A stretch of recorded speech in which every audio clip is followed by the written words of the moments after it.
With boiling cauldrons, sugary treats, and flocks of kids, you might think it was Halloween, but instead of trick or treat, it was snow and sweet at King's Landing. Diane Cole has more.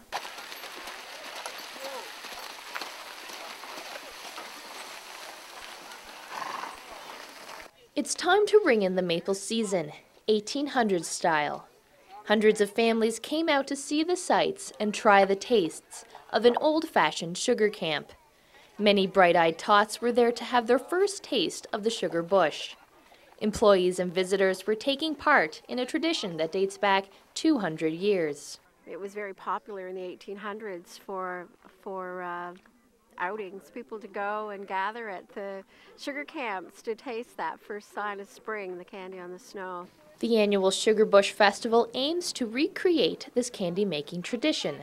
The snow has to be packed down like this to keep the syrup on top. Employees boil the syrup in these 3 cauldrons before it gets to the right consistency to pour on the snow. There's kind of a fine line there between it being in the taffy stage and turning into candy. So we watch for it. When it gets to the taffy stage, we can pour it onto the snow, and we just make sure that we get our little stick in there in time, and we can roll it. That's called a long lick. And unlike the olden days, employees don't tap the trees to get their syrup. But in 1830, families would spend the duration of the maple season in the sugar bush getting the sap from the maple trees. Depending on the weather, the maple syrup season lasts about 2 to 3 weeks. Trees are tapped like this, and the sap runs into these containers and is then collected to make the syrup. This was the first visit to the landing for many families. Leanne Smith brought her family up to the landing for their first sugar bush experience. Well, just to check it out. We've never been before. We've never been here in the winter before, actually, at all. Thought we'd bring the kids up to have some fun. Hey, guys.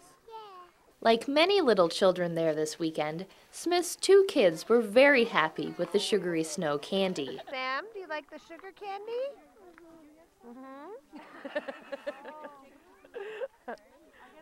Is it good?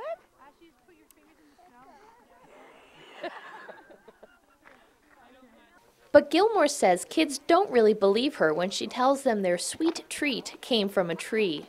Even though they were eating tree food, the kids still stood in long lines with their parents to give their taste buds a new sensation. Families were also treated to horse-drawn sleigh rides around the landing and 2 all-day breakfasts featuring buckwheat pancakes.